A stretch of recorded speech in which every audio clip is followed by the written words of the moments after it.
Y la verdad que fue muy lindo hablar de las aflicciones. Yo quiero encarar una segunda parte, que es cómo poder interpretar las aflicciones en nuestra vida. ¿De qué manera nosotros interpretamos esto que nos pasa, o que muchas veces vivimos, o que muchas veces tenemos que transitar? La vida, yo les explicaba en el Salmo 34 y les decía que muchas son las aflicciones del justo, pero de todas la librará el Señor, ¿sí?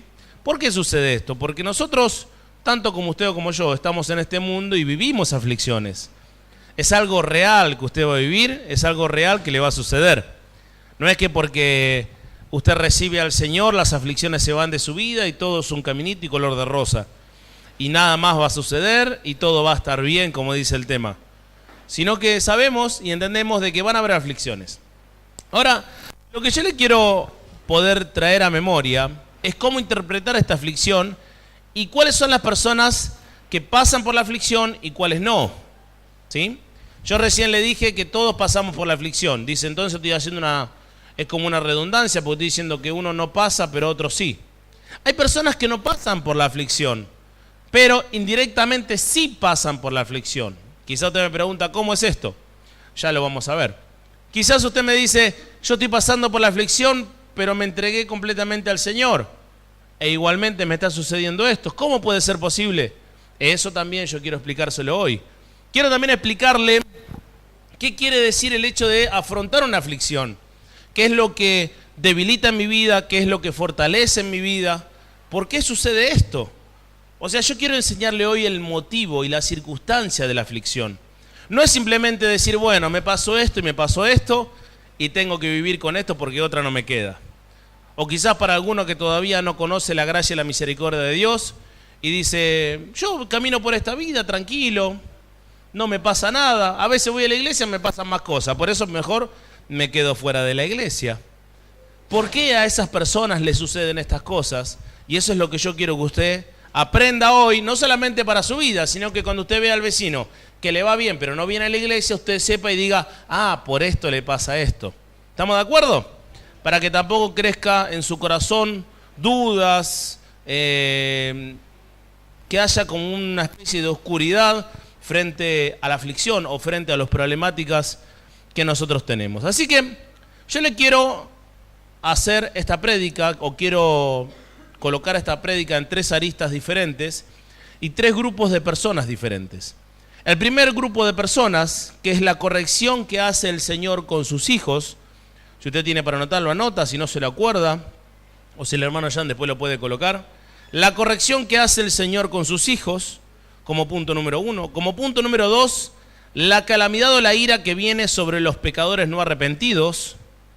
La calamidad o la ira que viene sobre los pecadores no arrepentidos.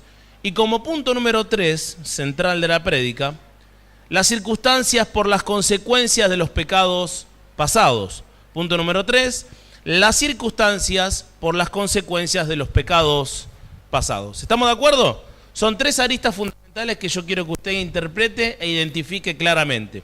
Punto número 1, la corrección, siempre hablando de la aflicción. ¿Estamos de acuerdo? La aflicción en base a la corrección que hace Dios con sus hijos, ¿sí? La calamidad o la ira de Dios que viene sobre los pecadores que no se arrepienten, y las circunstancias que tenemos por las consecuencias de los pecados pasados. ¿Qué quiere decir? Los pecados que tuvimos antes de llegar al camino del Señor. ¿Estamos de acuerdo? Son tres aristas que usted tiene que identificar porque son muy fundamentales, y en alguna de las tres aristas usted se va a identificar en cada etapa de su vida.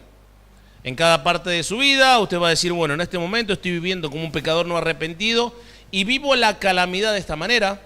En este momento vivo la ira de Dios, o vivo la corrección de Dios, mejor dicho, porque soy un hijo de Dios.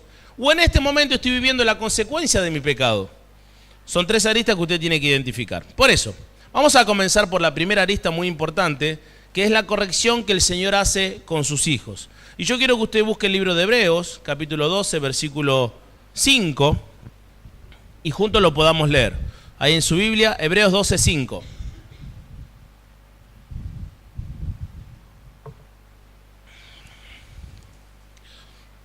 Hoy está lindo el día, así que me traje un cafecito. Los hermosos 18 grados. ¿A quién le gusta el calor? ¿A nadie? ¿A todos son como yo, le gusta el frío? Al hermano le gusta el calorcito, gloria a Dios.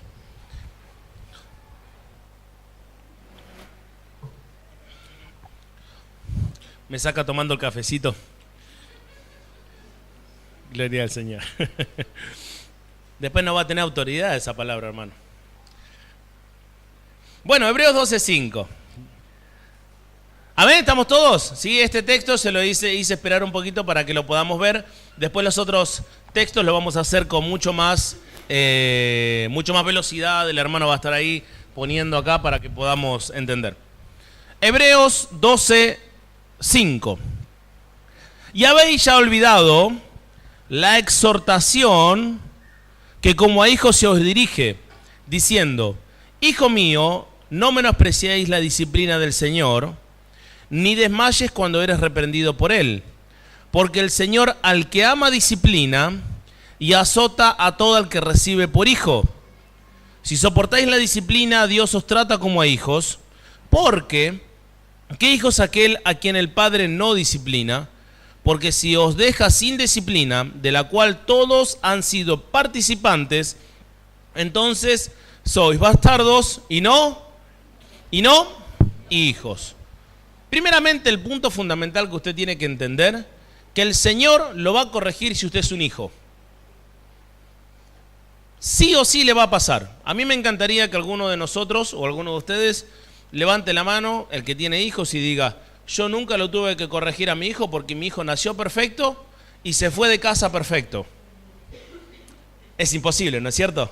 Es algo que no puede suceder, ni tampoco va a suceder, ni el mejor matrimonio optimista que pueda existir. El hijo debe ser reprendido, el hijo debe ser guiado, y muchas veces debe ser guiado. ¿Cuántas veces usted lo tiene que retar por día? Porque los hijos son así. Hay que exhortarlos, hay que guiarlos, hay que enderezarlos, y muchas veces hay que darle un chirlo de un lado, un chirlo del otro, un martillazo en la cabeza, lo que usted quiera. Pero hay que corregir a nuestros hijos. Y así nos corrige el Señor, no con un martillazo en la cabeza. Eso fue extra, ¿sí? Para diferentes áreas en nuestra vida y nosotros poder fortalecernos en muchas áreas, mi querido amigo. Usted tiene que fortalecerse en muchas áreas. Usted tiene que ser guiado. Mire, el ser humano es la persona que más tiempo permanece en el seno de la familia. Y no estoy hablando de aquellos que tienen 35 años, que todavía están viviendo con mamá, pedime la leche. No estoy hablando de esas personas.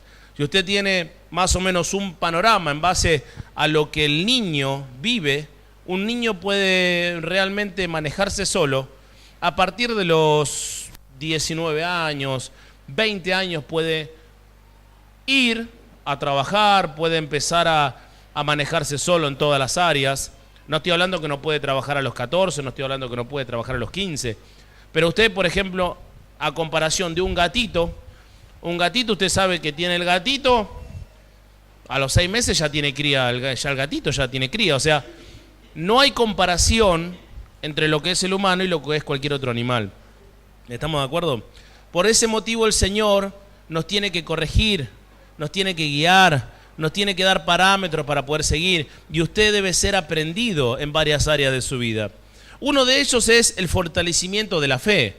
O sea, esta aflicción que usted va a tener en la vida justamente es para poder fortalecer la fe. Y le estoy hablando a aquellos que son hijos de Dios, aquellos que han reaceptado a Cristo en su corazón, aquellos que han dicho: realmente, Señor, quiero seguirte, quiero seguir los parámetros que tú me mandas en la Escritura, quiero realmente guiarme en base a lo que vos me decís. Pero Dios va a tener que traer la aflicción en áreas de tu vida. ¿Por qué? Porque Él necesita que vos te fortalezcas en la fe. Es algo inherente, es algo que te va a llevar a la vida eterna. Es algo que Dios va a hacer en tu vida para que vos puedas entender lo que es la aflicción en tu vida. No existe aquella persona que recibe a Cristo en su corazón y no tiene problemas. Miren lo que dice Primera de Pedro, capítulo 1, versículo 5.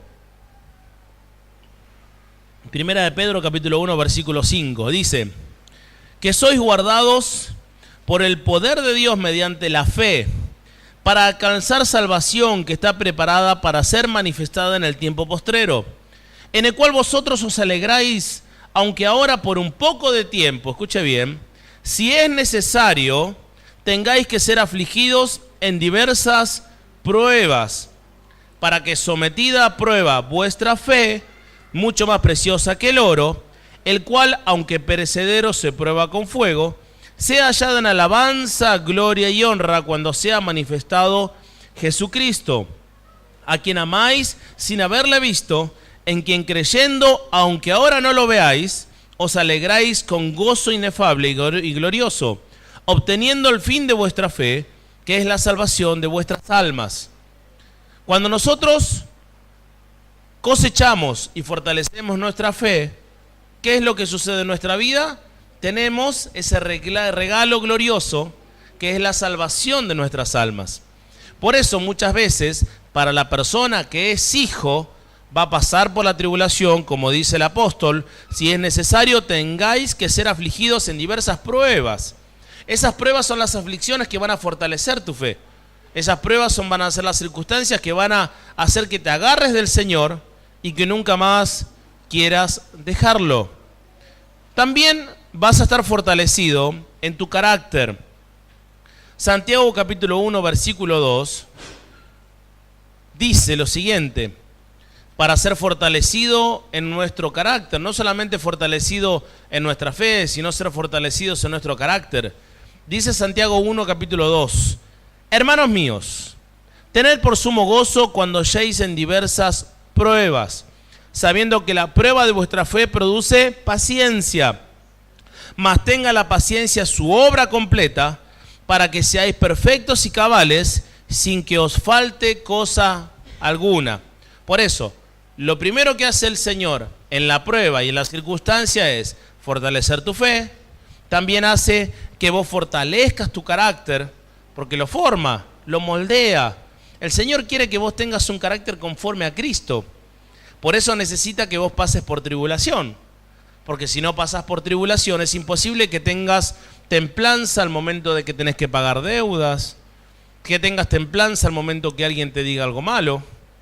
Uno cuando viene por la calle y va caminando y alguien lo insulta, o uno va manejando con el auto y alguien pasa y casi lo roza y encima lo insulta, eso es una prueba de parte del Señor, es algo que el Señor permite. ¿Para qué? Para fortalecer nuestro carácter. Cuando usted escucha que alguien está hablando chusmerío de usted, ¿sí? También es lo mismo. Lo primero que uno hace, ¡ay!, quiere salir. Ahí donde el Señor le da la templanza y fortalece su carácter. ¿Estamos de acuerdo? Cuando uno fortalece la fe, ¿qué quiere decir? El Señor te hace pasar por una prueba de escasez económica. ¿Para qué? Para ver si realmente tenés la fe necesaria para darle a Él, como decía recién el hermano. Porque darle al Señor cuando sobra la plata es fácil. El problema es cuando falta. ¿Sí? Y eso es lo que nosotros tenemos que ir viviendo. Mediante la prueba, el fortalecimiento de la fe, de nuestro carácter. También el fortalecimiento para que nuestros hermanos sean fortalecidos. Es una redundancia que tiene mucho cuerpo. Esto es el testimonio. Miren lo que dice Lucas 22, 31. Este es otro de los fortalecimientos que le va a dar el Señor a usted al momento de pasar por la aflicción. Lucas 22, 31 dice: dijo también el Señor: Simón, Simón, he aquí Satanás os ha pedido para zarandearos como a trigo, pero yo he rogado por ti que tu fe no falte, y tú, una vez vuelto, confirma a tus hermanos. Si usted se va a otra traducción, dice: sé de testimonio a tus hermanos. ¿Sí? Cuando nosotros somos fortalecidos en la fe, aunque Satanás venga y zarandee nuestra vida, nosotros somos de testimonio a otras personas. Por ejemplo, el otro día le estaba hablando justamente de cómo el Señor nos sostuvo a través de la enfermedad de nuestra chiquita. Que nuestra chiquita tuvo meningitis neonatal, nosotros estuvimos en el hospital durante más de 20 días en el hospital, orando, buscando de Dios, testificando a otros. Le hemos testificado a una chica que era de Ushuaia. Mi esposa estuvo atrás de esas chicas. Justamente era una chica apartada, que el padre era pastor, ¿no?, que se había apartado. Y así es como el Señor lo va usando, porque es el testimonio. Y luego nosotros trajimos ese testimonio a la iglesia. y yo puedo hablarle a usted para que usted, cuando tenga que pasar un momento de aflicción en su vida, diga, ay, bueno, mirá, el pastor vivió lo siguiente, ¿cómo tengo que actuar? ¿Cómo tengo que hacer? ¿De qué manera tengo que pasar una aflicción de esa manera? Yo no me gustaría para nada que usted tenga que vivir con la muerte de un ser querido, pero muchas veces di mi testimonio para que usted también pueda pasar por la aflicción de lo que es vivir por la muerte de un ser querido y se pueda sostener. Y ese testimonio es el testimonio que usted tiene que dar a otros que necesitan vivir mediante la fe. Por eso usted va a ser fortalecido en la fe, fortalecido en su carácter, fortalecido para que sus hermanos tengan solidez. No solamente para eso, sino también usted va a ser fortalecido por la aflicción para tener una vida recta. Y lo va a encontrar en el libro de Hebreos, capítulo 12, versículo 11. Yo se lo voy a leer en la traducción, nueva traducción viviente, porque me gustó mucho como lo decía. El libro de Hebreos, capítulo 12, versículo 11, dice: ninguna disciplina resulta agradable a la hora de recibirla. A nadie le gusta que el Señor lo tenga que disciplinar. Y dice la palabra, al contrario, es dolorosa, pero después produce la apacible cosecha de una vida recta para los que han sido entrenados por ella. Acá la Escritura dice han sido ejercitados. Pero usted tiene que entender una cosa, que a través de la aflicción, a través de la disciplina de parte de Dios, nosotros podemos tener la cosecha de una vida recta, una vida de santidad, una vida de pasividad. Por eso cuando van pasando los años y un cristiano tiene muchos años en el Señor, siempre y cuando la persona se deje moldear por Dios, su carácter va cambiando, su forma de expresar va cambiando, lo que él hace en su vida va siendo transformado. Usted puede ver en la persona un cambio sobrenatural. Ese cambio es el fortalecimiento a través de la corrección de Dios. Dios fortalece su fe, Dios fortalece su carácter, Dios fortalece su testimonio, Dios fortalece su santidad hacia una vida recta. Es muy importante que usted entienda esto, porque al venir a los pies de Dios va a haber un proceso de transformación. Y si usted no lo acepta y dice, bueno, yo quiero vivir este proceso de transformación, va a sentir el fracaso, va a sentir y va a decir, ¿para qué vine a la iglesia? ¿Para tener más problemas? No, usted vino para poder conformarse más a la imagen de Cristo. Y de esa manera va a parecerse más al Señor, con el pasar de los años, con el pasar del tiempo. ¿Van a ser circunstancias difíciles muchas veces? Por supuesto, pero así es como Dios trata a sus hijos. O sea, lo primero que viene a su mente es decir, ¿por qué, Señor, paso esta aflicción en mi vida si yo soy un hijo de Dios? Lo primero que tiene que tener usted como respuesta es, lo estoy pasando porque estoy o fortaleciendo mi fe, o estoy creciendo en santidad, o estoy siendo de testimonios para otros. ¿Amén? ¿Estamos de acuerdo? Por eso es muy importante, si usted es un hijo de Dios, sepa que la aflicción viene por ese lado. Ahora, vamos a ir con otro grupo de personas. Cuando la calamidad y la ira vienen, pero sobre el pecador, ¿sí?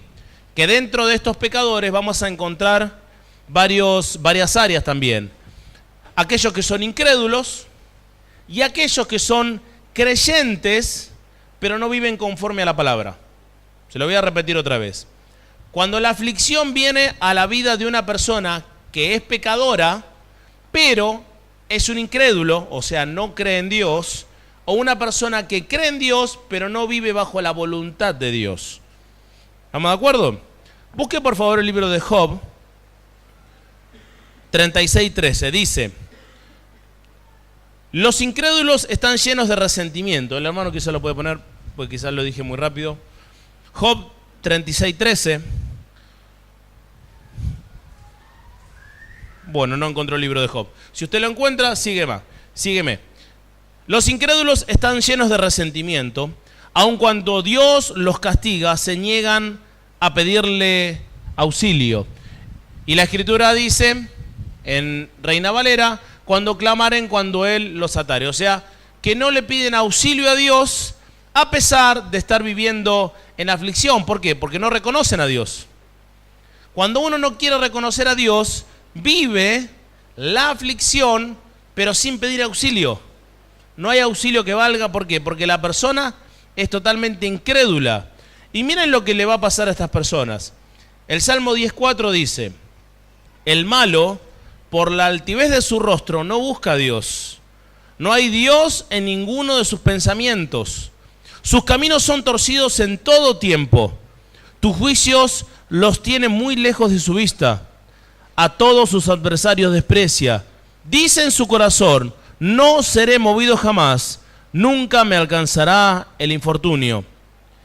Las personas que están lejos de Dios piensan de que con sus propias fuerzas van a poder pasar la tribulación.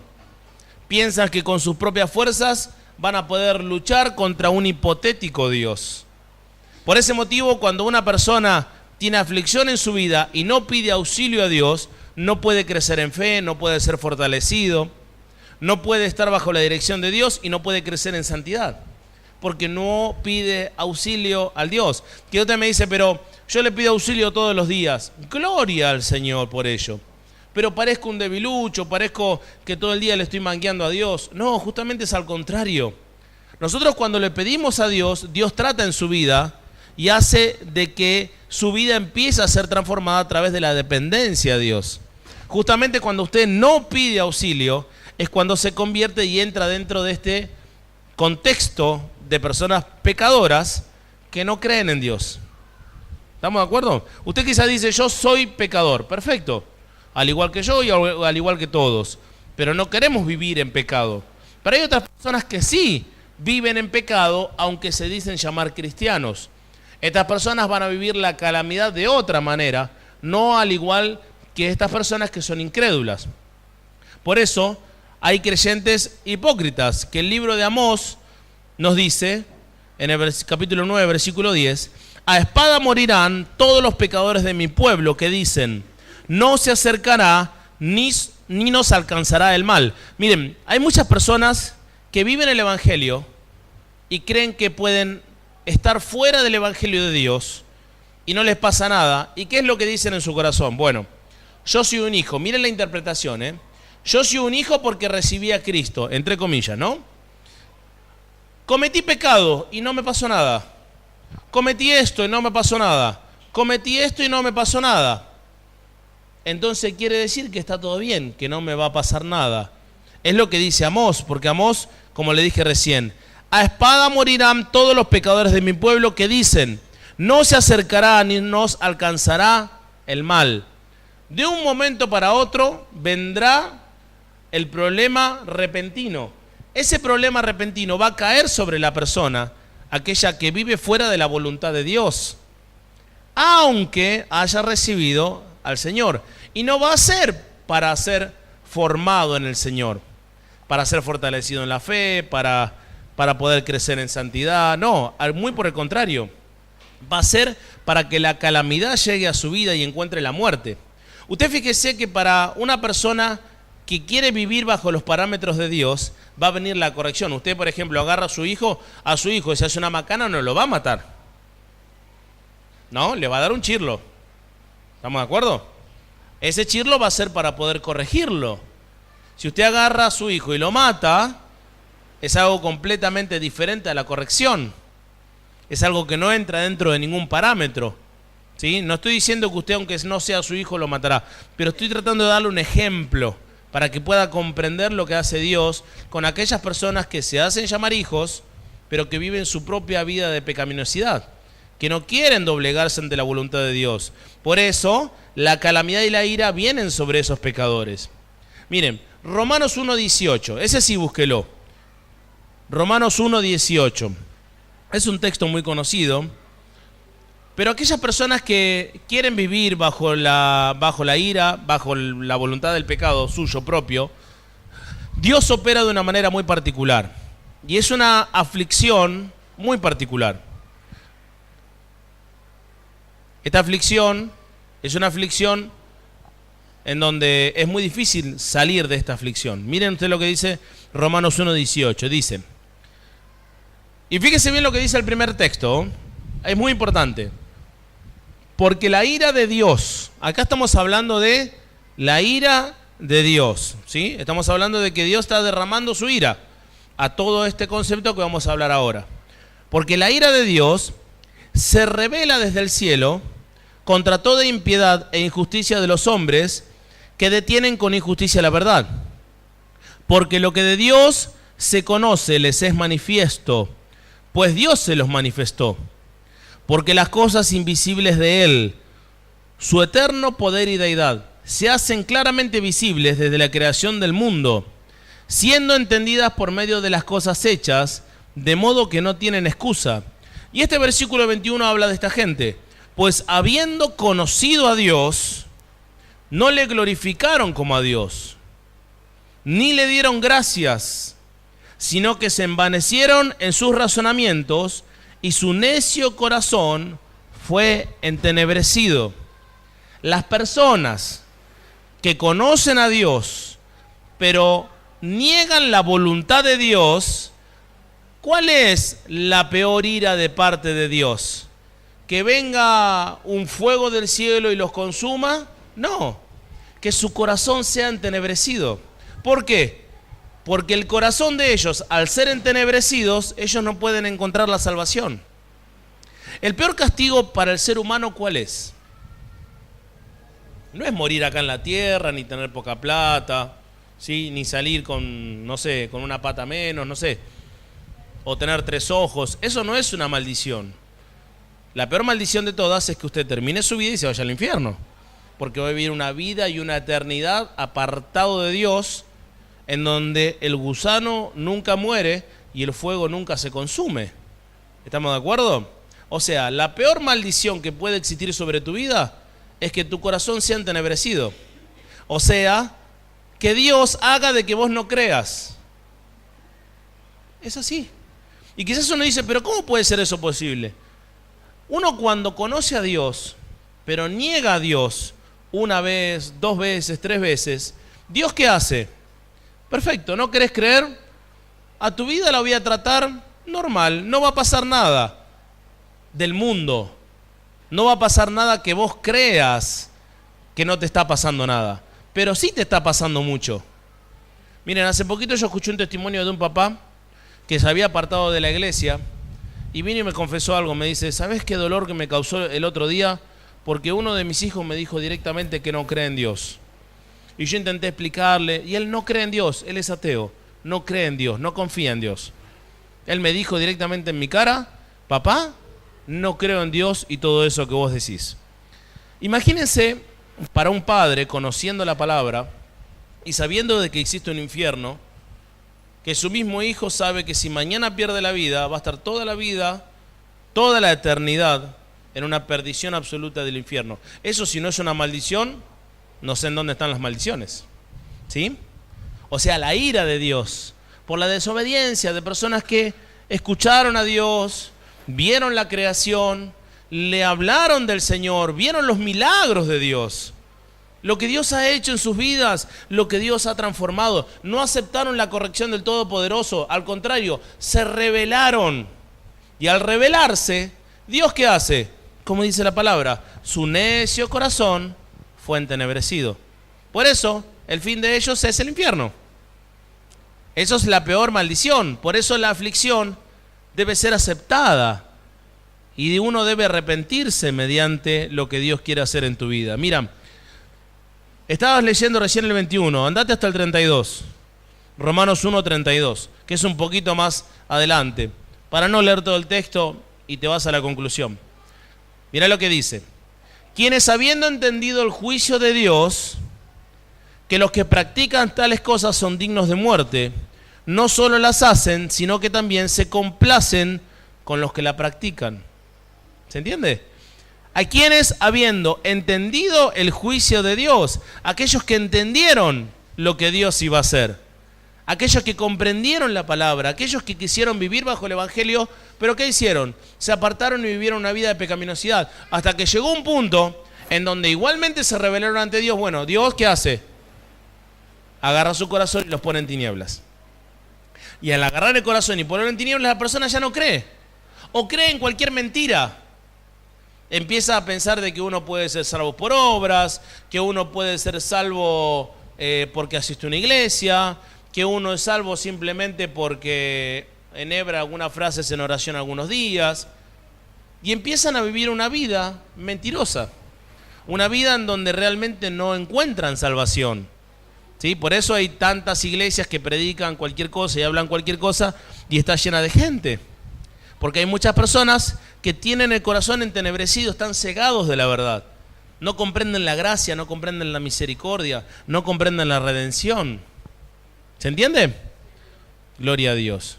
Esas dos clases de personas, tanto los hijos de Dios como aquellos que son pecadores no arrepentidos, son dos clases de personas muy claras. Pero también hay una tercera clase de personas que son aquellos que conviven con las consecuencias de los pecados pasados. Busque por favor Romanos capítulo 5, versículo 12.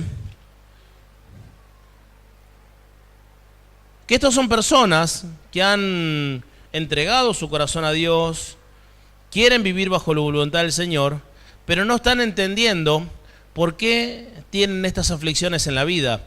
No están comprendiendo y miran al cielo y dicen, Señor, ¿por qué?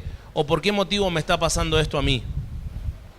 Romanos 5:12. Por tanto, como el pecado entró en el mundo por un hombre, y por el pecado la muerte, así la muerte pasó a todos los hombres, por cuanto todos pecaron.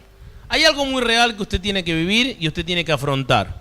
Usted vino al camino del Señor, por supuesto, luego de ser un pecador, luego de tener una vida de pecaminosidad, una vida en donde vivió en otros contextos alejados de la palabra.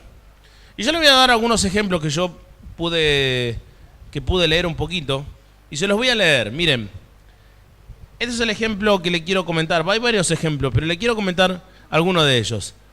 Casos de personas que vivieron en pecaminosidad y hoy en día tienen que afrontar las consecuencias del pecado. Dice la palabra, existió un caso de un señor que le fue infiel a su esposa mientras estaba de viaje en un país vecino.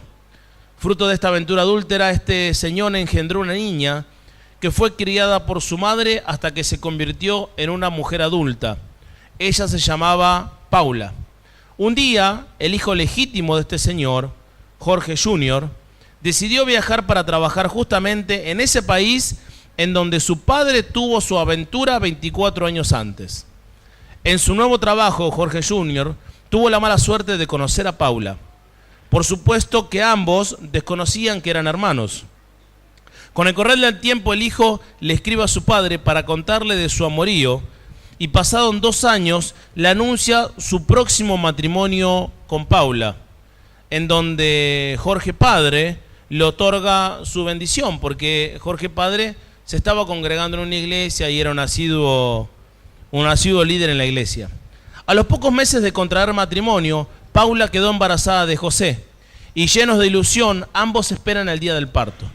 Cuando llegó el día del parto, Paula dio a luz un hijo sin miembros superiores, lo cual, como es de suponerse, generó un profundo dolor, desesperación y un conflicto tremendo entre los padres, no sabiendo que pudo haber ocasionado semejante malformación. Cuando el padre de Jorge se enteró de la noticia, tomó un avión y viajó a ver a su hijo y nieto, y se espantó al ver que la madre de Paula era la misma mujer con quien él tuvo su aventura hace 24 años atrás. Bueno, la historia cuenta de que el hombre este no pudo soportar la carga y se suicidó. Miren qué triste, ¿no? Por el pecado, ellos dos estaban casados, tenían un hijo y después se dieron cuenta que eran hermanos. Era un país en donde ellos frecuentaban mucho, por ese motivo tuvieron esta mala suerte. Miren que el pecado muchas veces trae como consecuencias acciones en nuestra vida. Y nosotros podemos estar en el camino del Señor, por supuesto que estamos en el camino de Dios, pero no tenemos que olvidar que nosotros venimos con una vida anterior que uno tiene que superar. Uno no puede decir, por ejemplo, que esta malformación fue producto de Dios. Uno no puede decir, pero mirá, Dios, lo que me hiciste, esta aflicción que trajiste a mi vida. Si hoy en día uno está pasando momentos económicos bajos, quizás puede ser porque no tuvo la preparación necesaria en el momento que lo tuvo que hacer, o vivió su vida drogándose, viene al Señor, y hoy en día dice, Señor, ¿por qué no me das un aliciente de dinero? Pero si pasaste 20 años de tu vida drogándote, no estudiando, no trabajando, ¿por qué ahora tiene que haber providencia? Ahora hay que pasar las consecuencias pasadas del pecado. Y uno tiene que afrontar esas consecuencias del pecado y tiene que saber seguir adelante. Dios, por supuesto, que te va a dar vida eterna, pero no debemos dejar de lado las consecuencias del pecado. ¿Se entiende? Miren, hay una infinidad de testimonios de mujeres que han abortado y hoy en día viven con el dolor, viven con el resentimiento de haber matado un hijo. Muchas personas, muchas mujeres que no entienden la gracia quizás y dicen, ¿por qué hice esto? ¿Por qué maté un hijo? ¿Por qué tuve que vivir por esta situación? Mire, hay otro caso que leí que fue de un ejecutivo de un banco que le fue infiel a su esposa y la esposa lo perdonó. Lo perdonó después de batallar con mucha pena, con mucha desesperación. Si bien el matrimonio está en un proceso de restauración, ella aún tiene dudas de su esposo y constantemente controla los horarios de llegada a su casa, el dinero, las llamadas por teléfono, el correo. Y el hombre tiene que soportar las conductas de la mujer. Hasta que en un momento, basta, dijo.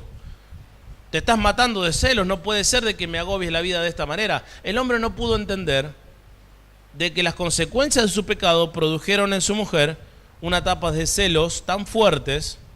¿Por qué? Por la infidelidad de él.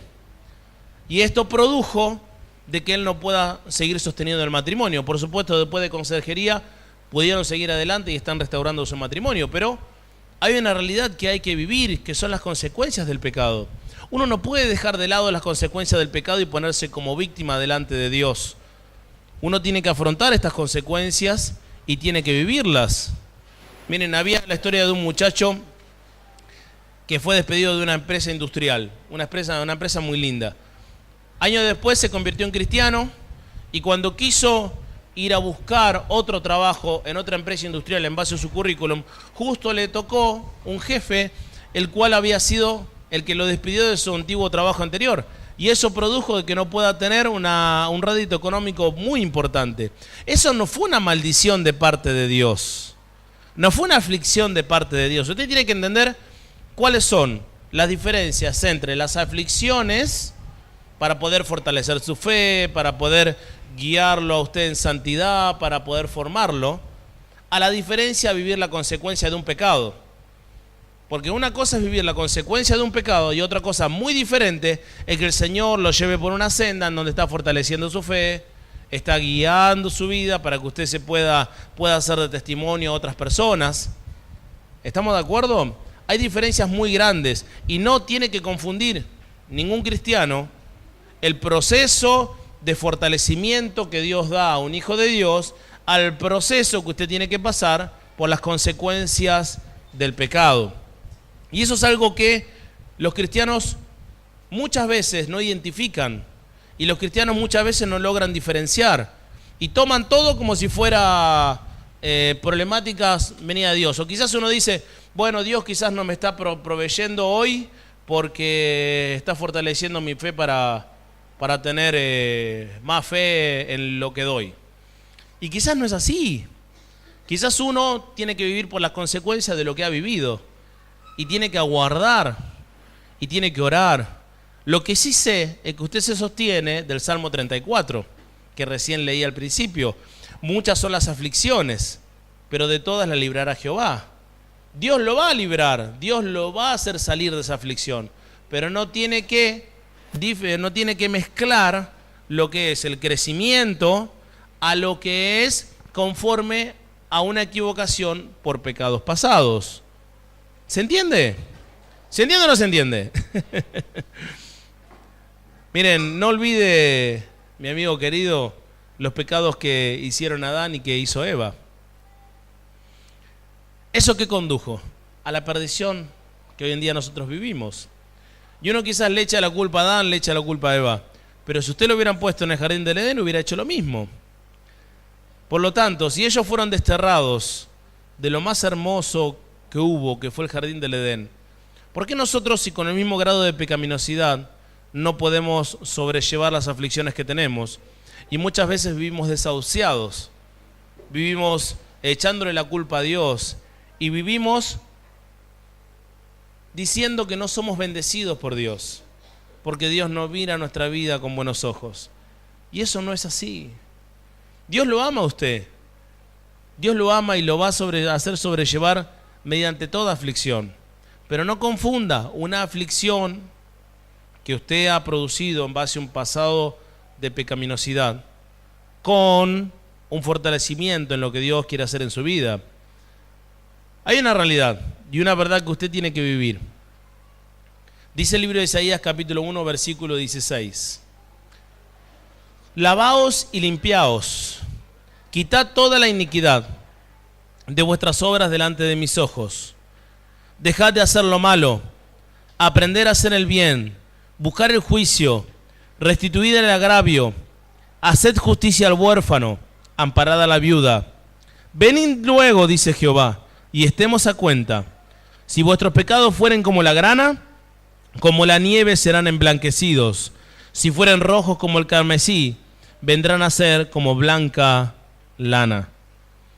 Cuando el Señor hace todas las cosas nuevas, según el segundo libro de Corintios capítulo 5 versículo 17, es que hace todas las cosas nuevas. Y tu vida va a ser completamente limpia. ¿A partir de qué? A partir de que el Señor empieza a obrar en tu vida. A partir de que Dios empieza a trabajar en tu vida. Es verdad, vas a tener que vivir consecuencias del pecado, pero no es lo mismo vivir una consecuencia del pecado solo que sostenido de la mano de Jesús. Es muy diferente ser ayudado por el Creador al estar solo frente a los pecados que hicimos y las consecuencias de lo que tenemos que vivir. Es muy diferente. Miren, no sé si usted conoce a Charles Spurgeon, pero Charles Spurgeon dijo en el libro que él escribió Solamente por Gracia, un libro muy lindo, si usted lo quiere leer, se lo recomiendo. Dice así: sé que para mí, hasta el día de hoy, esta es la maravilla más grande que he conocido, a saber que me justificaste a mí. Aparte de su amor inmenso, me siento indigno, corrompido, un conjunto de miseria y pecado.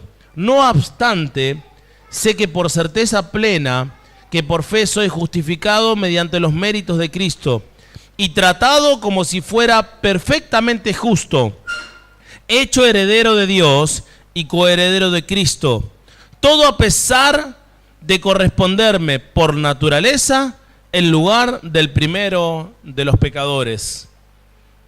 Nosotros sabemos que somos pecadores, sí, pero eso no basta para poder entender la gracia. Uno no puede vivir la vida diciendo: soy un pecador corrompido, merezco el infierno y no hay nada más que pueda haber en mi vida. Uno tiene que entender su grado de pecaminosidad. ¿Para qué? Para poder entender la gracia. Si usted no entiende el pecado que usted tiene delante de un Dios, jamás va a entender de que Dios lo está rescatando. Cuando usted entiende y comprende de que el Señor nos colocó en su lugar celestial, ¿por qué motivo? Por su amor y su misericordia. Si usted comprende eso, primero debe comprender qué posición está su vida delante de Dios para entender el regalo. Cuando nosotros sabemos de que somos pecadores, de que realmente delante de un Dios santo nos comportamos en base a lo que recién acabamos de leer, nosotros empezamos a ver la aflicción no como un dolor en tu espalda, sino como un rescate de la mano del Señor. Te lo voy a volver a repetir. Vos dejás de ver la aflicción como un dolor en tu espalda, como un peso a cual cargar, sino que empezás a ver la aflicción porque va a haber un rescate de parte de Dios. No ves cómo caes en el fondo del mar, sino que empezás a ver cómo Dios te está sacando de ese lugar. Cuando uno empieza a entender la segunda parte de la gracia, que es el Señor sacándonos de la aflicción, ya la aflicción no tiene el mismo sentido en tu vida. Ya la aflicción tiene, o uno lo mira a forma rescate, digo siempre, en vez de verlo como forma condenación. Cuando dejas de ver la condenación y empezás a ver el rescate, es cuando Dios empieza a operar y empezamos a tener una vida de gozo. Esa vida de gozo es cuando ves la aflicción, pero esa aflicción ya no tiene fuerza en tu vida. La fuerza la tiene Cristo, porque empezamos a ver al Señor obrando en nuestra vida. ¿Amén? Mire, busque un último texto. Este va a ser un bonus track.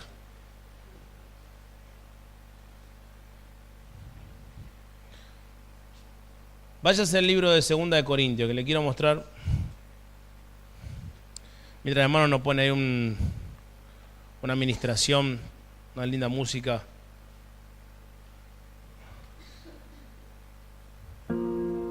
Gloria a Dios. Gloria al Señor.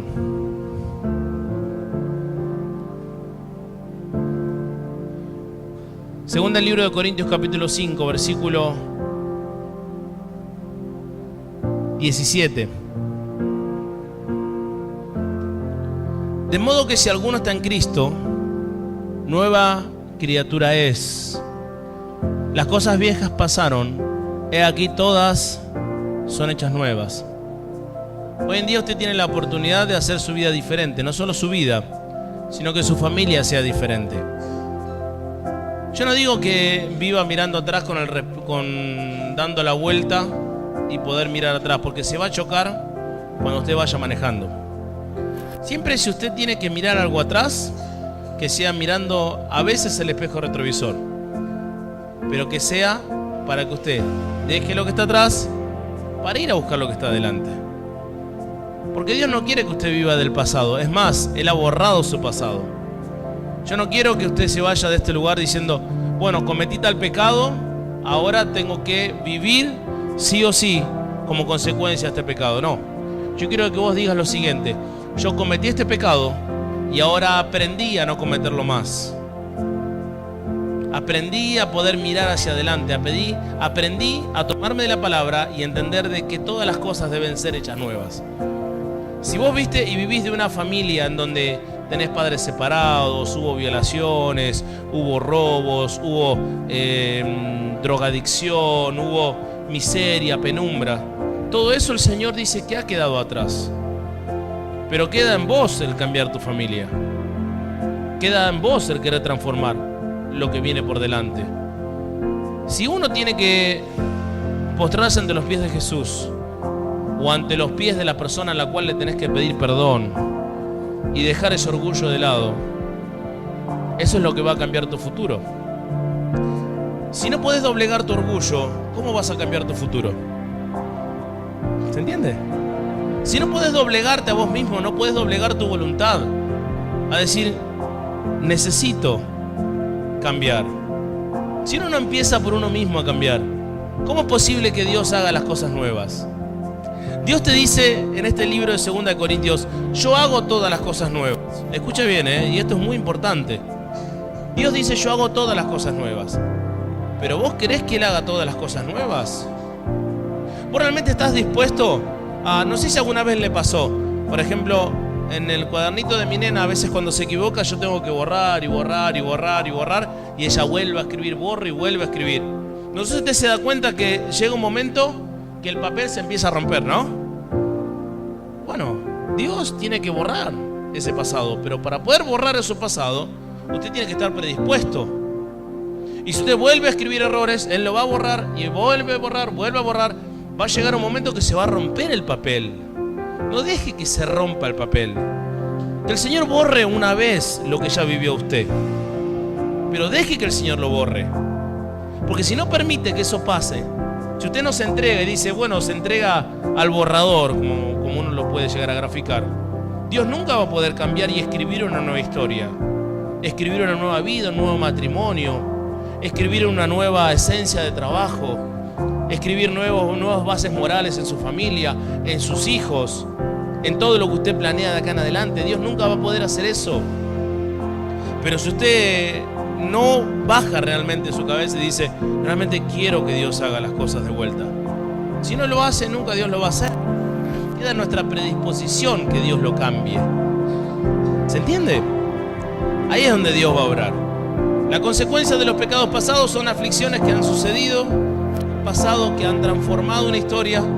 Pero hoy en día usted es una persona diferente, una persona que quiere seguir los pasos del Señor, y el Señor le tiene preparado una vida perfecta, no librada de la aflicción, pero que las aflicciones no sean por consecuencias del pecado, que las aflicciones no sean porque usted es un incrédulo, que las aflicciones sean porque Dios lo está fortaleciendo en fe, lo está llevando a santidad, porque Dios lo está guiando como un hombre de testimonio, como una mujer de testimonio. Esas son las aflicciones que usted debe buscar. Y va a encontrar esas aflicciones si logra poder entregarse al Señor Jesús, que Él quiere cambiar su vida, que Él quiere transformarle. Amén. Póngase de pie conmigo, por favor.